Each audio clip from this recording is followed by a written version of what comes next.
ンチェスのプレッシャー、左対して2対2、サンチェスのプレッシャー、カシメロの左が火を吹いた。 Hello guys, welcome back to our channel Winsworld TV. So matapos nga ang matinding laban sa pagitan ni former 3 World Division Champion Cuadro Alas Jonriel Casimero kontra sa American-Mexican fighter Saul Sanchez, kung saan ay pinatumba si Saul Sanchez sa first round ni Cuadro Alas angas ng Pinas Jonriel Casimero. Sanchez no pressure! Sanchez no pressure!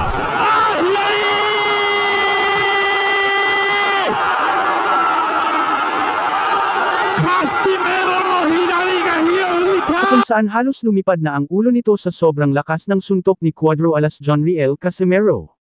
Hindi na rin pinatagal at ito ay nagsalita na rin at may inamin tungkol sa kalaban niya na si Jonriel Casimero. Ayon dito sa post ni Saul Sanchez sa social media Instagram, ay tuloy pa rin ito sa kanyang pangarap at muli itong magsikap at patuloy na mag-aaral, hindi nga daw ito susuko sa kahit anong laban, at pinasasalamatan din ni Saul Sanchez ang lahat ng sumusuporta sa kanya, at binati niya rin si Jonriel Casimero ng congratulation. Sa laban Saul Sanchez vs Jonriel Casimero ay isang napakahirap para kay Saul Sanchez ang pinagdaanan sa mga kamay ni Jonriel Casimero. Kung saan ito ay muntikan ng mawala ng buhay dahil sa sobrang lakas ng suntok ni Cuadro Alas Jonriel Casimero, ngunit ganun pa man ay bukas pa rin naman ang posibilidad ng rematch nito kontra Jonriel Casimero. Ang matindi pa dyan ay parihas na parihas ito sa laban ng halimaw ng Japan na si current undisputed and 4 World Division Champion Naoya Inoue, kontra Luis Nery, kung saan ay parihas kaliwa ang tumama sa panganitong si Naoya Inoue. Kaya kung inyong maaalala ang sinabi ni Cuadro Alas na kung siya ang makakatama ng kaliwa kay Naoya Inoue, ay tiyak lilipad din ang ulo nito at hindi na makakabangon pa. Dagdag pa ni Casimero sa kanyang interview ay bakit hinayaan pa ng referee na makalaban sa pangalawang bagsak nito. Bukod dyan ay halos puro solidong mga suntok ang tumama dito kay Saul Sanchez at sa round 1 ay halos mapapatay na ni Cuadro Alas Jonriel Casimero itong si Saul Sanchez. Aminado rin si Saul Sanchez na na-blackout nga daw siya ng ilang segundo. In short nakatulog siya ng ilang segundo, dahil sa impact ng lakas ng suntok ni Jonriel Casimero. Ang magandang performance ni Jonriel Casimero ay nangangahulugan na isa pa rin itong halimaw sa ibabaw ng boxing ring at hindi pa ito kumukupas hanggang sa ngayon, kaya abangan na lang natin ang mga susunod na makakalaban ni Cuadro Alas Jonriel Casimero kung sino ito. Dagdag pa sa ating mga balita, current undisputed and 4 World Division Champion Naoya Inoue, aka the Japanese Monster, napahanga at natakot sa kanyang napapanood na laban sa pagitan ni Jonriel Casimero at Saul Sanchez. Sanchez no pressure! Casimeroの左が火を吹いた。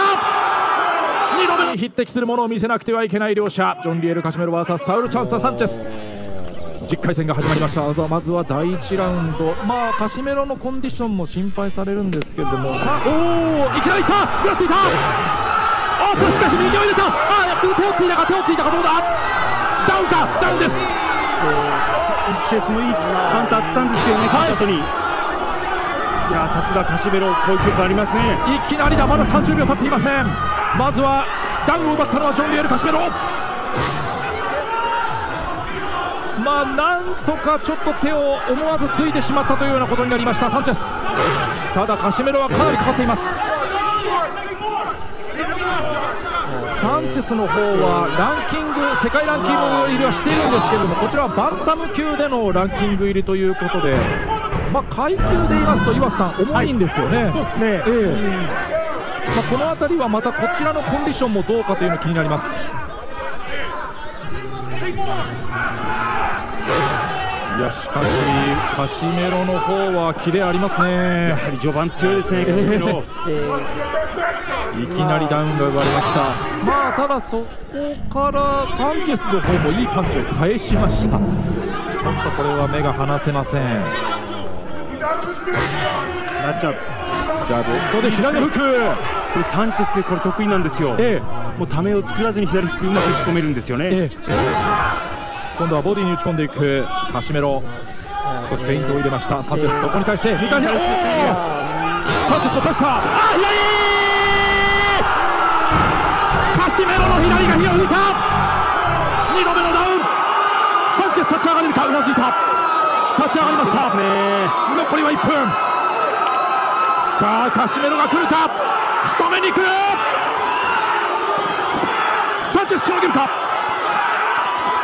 攻勢一方か、いや返す、いいですね。返している。そこに打ち込んでいくサンチェス、いやカシメロが集めていく。左が入った。ちょっとサンチェス力ないですね。ただタイミング合ってますよ、左フック。右から残りは40秒。少し落ち着くか、いやまだ効いている、今のクリンチャーサンチェスうまかったですね。2度目のダウンは思いっきり効かされました。残りは30秒。左を返した。合わせにいってますね。カシメロがまた来た。ポーランドどうでしょう、しのげるか。あ、止めた。終わった。 Dagdag pa sa ating mga balita. サンチェスも返した。あ、左。 May ilan din katanungan ng ESPN na sinagot niya patungkol kay former 3 World Division Champion Cuadro Alas Angas ng Pinas John Riel Casimero. Makikita din sa comment section ng video na ibinahagi ng Top Rank Promotion, ay binaha ng samot-saring komento na naglalaman ng labanan niya si John Riel Casimero. Ayon sa mga komento ng karamihan ay gusto nila makita na labanan ni Naoya Inoue itong kababayan natin na si John Riel Casimero. Ayaw nilang magaganap kung sakaling maglaban man ang dalawa sa bulwarky ni Naoya Inoue ang bansang Japan. Gusto kasi ng karamihan ay labanan niya itong si John Riel Casimero sa bansang Amerika or bansang Saudi Arabia. Talunin niya daw si John Riel Casimero para masabi talaga na siya ang best pound-for-pound fighter.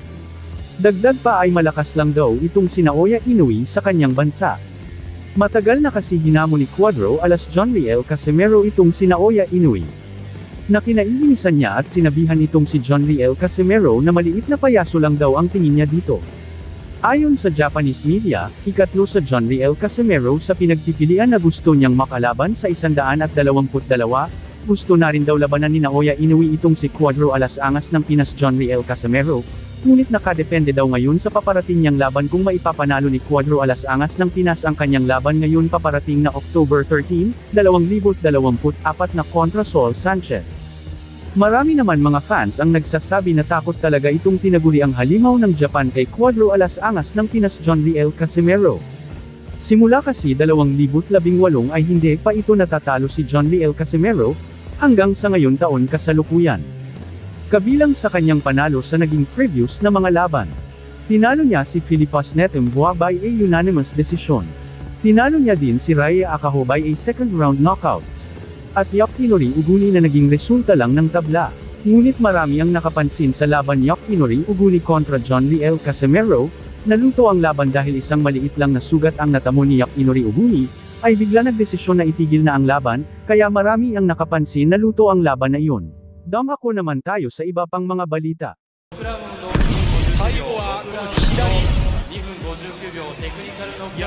So Junto Nakatani wagi sa laban niya kontra Pech Sword Chitpatana, pinatumba ni Junto Nakatani by 6-round TKO, itong si Chitpatana, dahil dito ay umakyat na ang undefeated record ni Nakatani sa 29 wins, 22 knockouts at wala pa itong bahid ng pagkatalo, habang si Chitpatana naman ay bumagsak ito sa 76 wins, 53 knockouts at meron na itong 2 talo. Habang ang pambato naman natin na si Gerwin Asilo ay bigo itong manalo, kontra sa Japanese superstar Tenshin Nasukawa, nanalo itong pambato ng hapon by a lopsided unanimous decision sa score na 98-91, 97-92, nagawang pabagsakin ni Nasukawa sa round 9 itong pambato ng Pilipinas na si Gerwin Asilo. Dagdag pa sa ating mga balita. So Takuma Inoue, kapatid ni current undisputed and 4 World Division Champion Naoya Inoue, ay nagmukha lang itong challenger at hindi champion, dahil sa katatapos lang na laban niya kontra sa undefeated challenger na si Seiya Tsutsumi, dahil halos hindi ito makasagot sa mga suntok ng challenger na si Seiya Tsutsumi. Halos panay lang ito depensa at sa buong 12 rounds ay talagang nagpapaulan ng mga suntok itong challenger na si Seiya Tsutsumi, kaya halos panay lang ito depensa, kasi kapag makikipagsabayan siya sa challenger ay tiyak tatapusin siya ng challenger sa maikling oras lang. Ngunit sa ginagawa niyang puro depensa ay hindi na ito nakatagal, dahil pinabagsak na siya rito ng challenger, kaya nakuha ng challenger na si Seiya Tsutsumi ang naturang panalo, sa score na 114 hanggang 113, 115 hanggang 112 at 117 hanggang 110, at siya na ngayon ang bagong kampyon ng WBA Bantamweight World Champion, at umakyat na rin ang kanyang record na 12 wins 8 knockouts at wala pa itong talo. Sa laban na ito ay talagang saksi si Naoya Inoue kung paano bugbugin ang kanyang kapatid sa kanyang harapan na halos pinangigilan niya ito. Sa kabilang banda, pagkatapos patumbahin ni former 3 World Division Champion Cuadro Alas angas ng Pinas John Riel Casimero si Saul Sanchez. Sanchez の返したあ左返して2回目サンチェスの返したあ左カシメロの左が火を吹いたay tila nawala na ang mga haters nito na nagdadadakdak sa social media, na panay gawa ng vlog tungkol sa kisyo mahina, matanda, mataba, at iba pang mga hindi kaaya-ayang mga kwento tungkol sa ating pambato na si John Riel Casimero. Kaya mga haters ni Casimero dyan, nasaan na kayo, bakit nanahimik na kayo? Bukod dyan ay dumako muli tayo sa naging interview kay John Riel Casimero, dahil talagang gustong-gusto na rin labanan ni John Riel Casimero at kahit sa interview niya ay hinahanap niya parent si current undefeated and 4 World Division Champion Naoya Inoue. Next laban ko, hopefully soon, lalaban na sa akin yung mga big fight, keep me sa akin. Naoya Inoue, we're Naoya Inoue, come on! Kung inyong maalala na gusto itong labanan ni Junto Nakatani si Takuma Inoue, ay tila nagbago ang isip nito dahil sa pagkatalo ni Takuma Inoue kay Seiya Tsutsumi ay balak nang hindi unahin ni Junto Nakatani labanan itong si Takuma Inoue, bagkus ay gusto na niyang labanan itong si Tsutsumi at pagkatapos niya kay Tsutsumi ay isusunod daw niya itong si current undefeated and 4 World Division Champion Naoya Inoue. Kaya abang-abang lang tayo sa mga susunod na mga latest update tungkol dito. He weighed in at a trim and ready 117 and 1/4 pounds. He is undefeated in his campaign in the ring with a spectacular record of 28 wins, no losses, with 21 wins coming by way of knockout. Tonight, he is making the second defense of his current world title. Ladies and gentlemen, please welcome the renowned 3-division world champion. Here is the undefeated, reigning and defending WBC bantamweight champion of the world, introducing Junto Nakatani.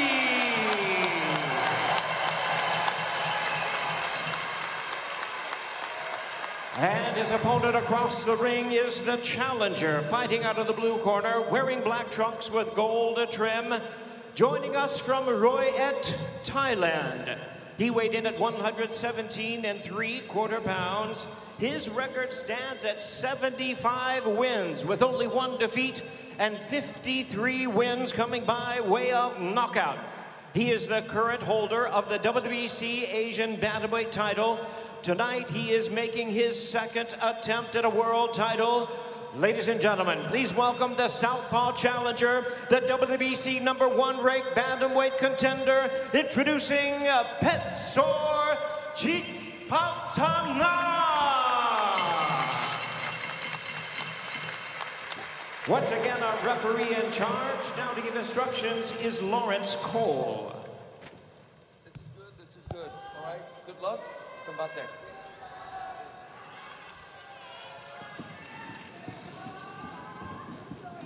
Lawrence Cole, the third man in the ring tonight. Christina Poncher and Nico Ali Walsh here with you for our main event. This one's scheduled for 12 rounds for the WBC Bantamweight World Championship. The champion Junto Nakatani there in the southpaw stance with the red trunks and white trim. Chip Patana, the challenger tonight in the all black. 78 professional fights for Chip Patana, 53 of those won by KO, 28-0 for Nakatani, 21 knockouts. And that's a pretty impressive record, even though they were all really in Thailand. Yeah, definitely an inflated record there for the Thai fighter. And, you know, he's got some decent skills, some decent power. Also a southpaw, so the battle of two southpaws here. This is second fight outside of his native Thailand, and Junto Nakatani tonight will be looking to show that there's levels to this game, particularly at the championship level, where perhaps he can make a statement tonight. He's had 9 stoppages in his last 11 fights. Most people think he will get another one tonight, looking at the pre-fight predictions and odds. I know they're filling out right now, and they're kind of seeing each other's rhythm this round. But Chipatana, to win tonight, he's going to have to use pressure and aggression. Great shot from Nakatani. Already tasting a bit of the power there from the champion. And that power will throw anyone off their game plan.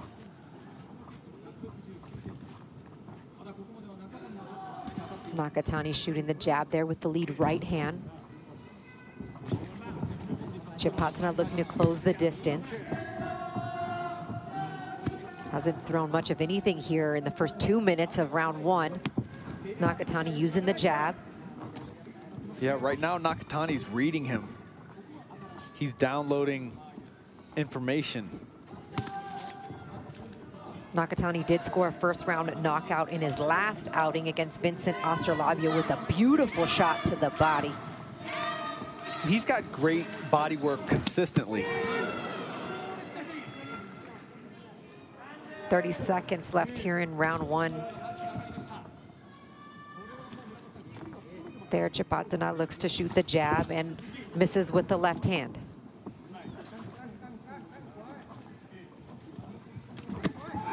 Left hand lands for Nakatani. Back to the jab. Doubling up on the jab is Chipatana.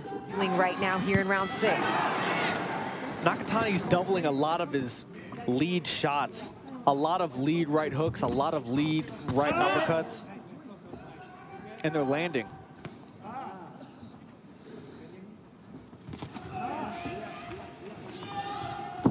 Oh, nice counter shot with a big left hand for Nakatani.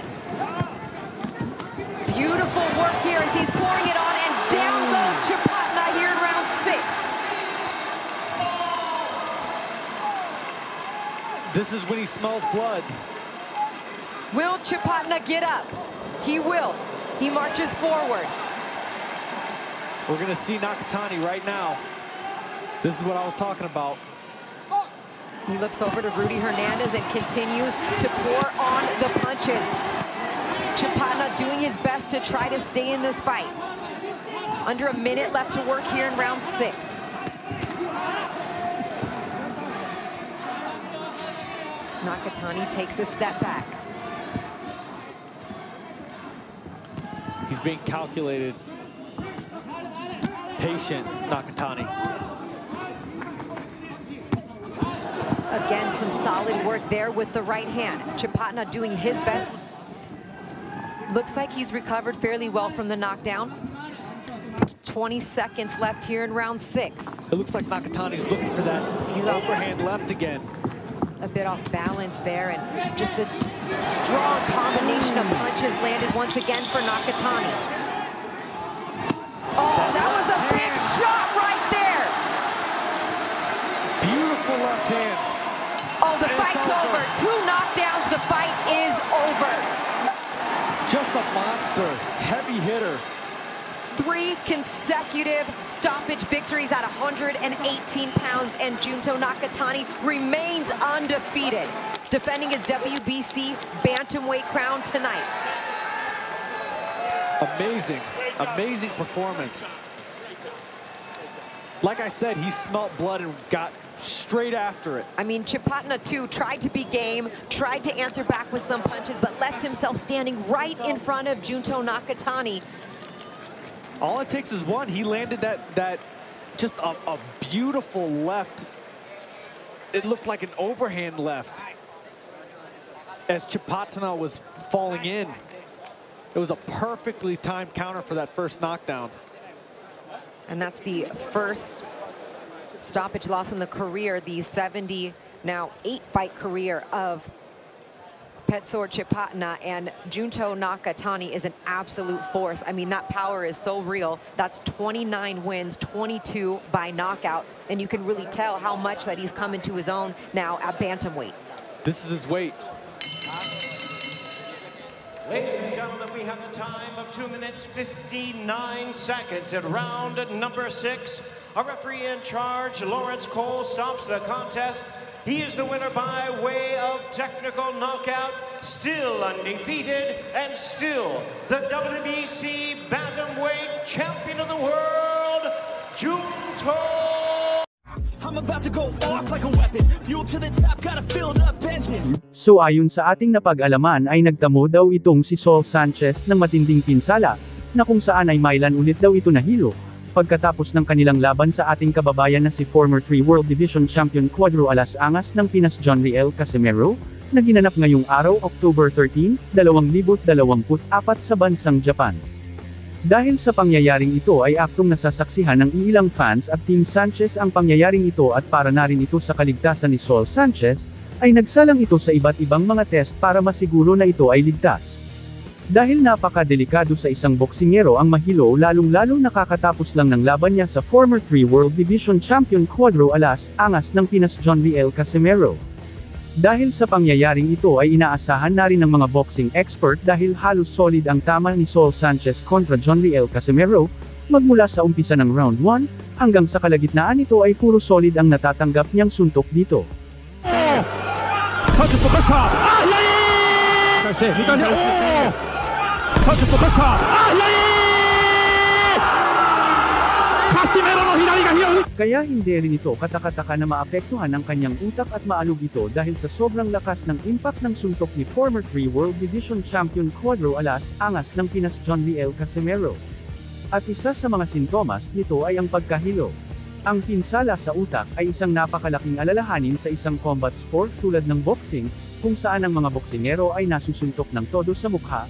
Si Saul Sanchez na nagkaroon ng pinsala sa laban kontra Jonriel Casimero, ay under observation pa hanggang sa ngayon.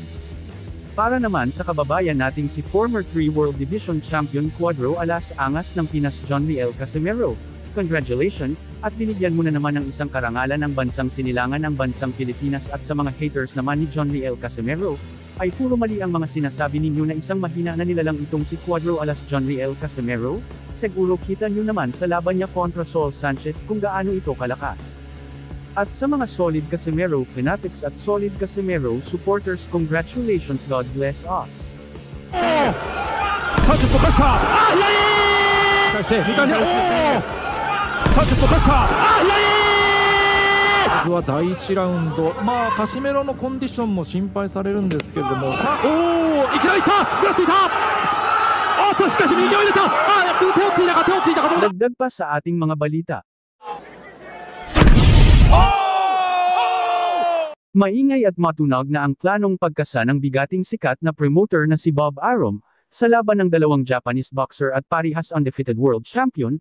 Ito ay sina current undisputed N4 World Division Champion Naoya Inoue at current WBC World Bantamweight Champion Junto Nakatani.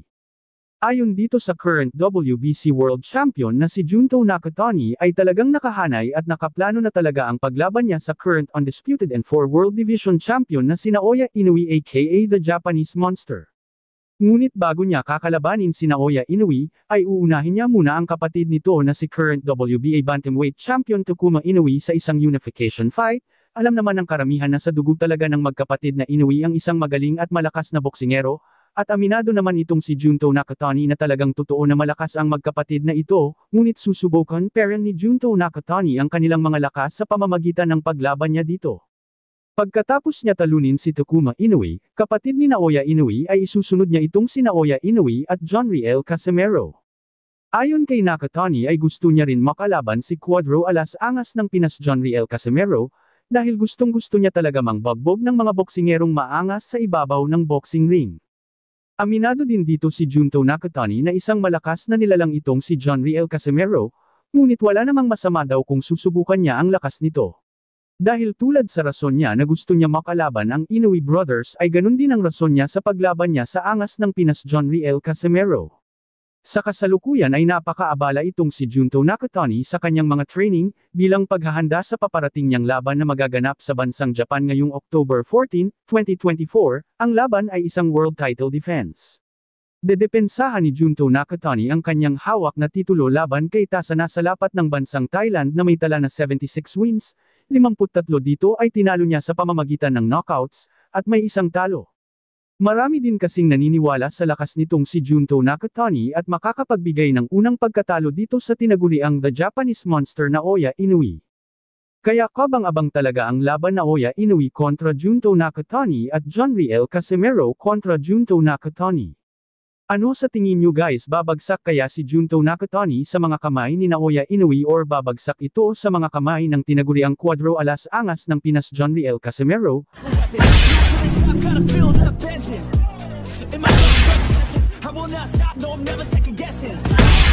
Dagdag pa sa ating mga balita.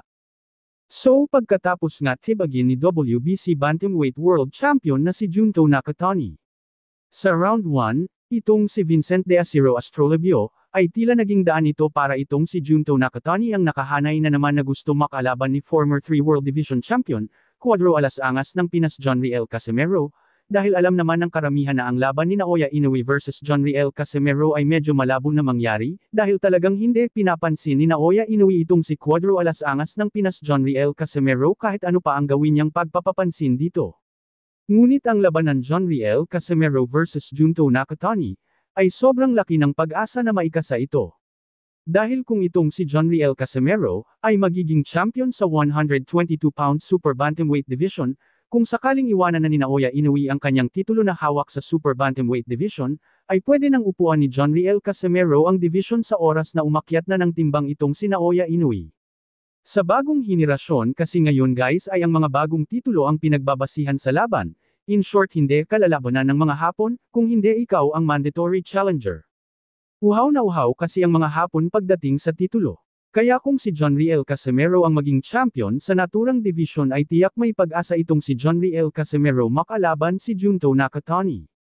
Kakayanin kaya ni former 3 World Division Champion Cuadro Alas Angas ng Pinas itong si Junto Nakatani? Halina't panoorin natin sabay-sabay ang mga knockout highlights ni Junto Nakatani, kung gaano nga ba kalakas ito. Head right now. Doubles up the uppercut, and then goes with a knockdown, scored with a right uppercut. Oh! A straight left hand! Oh!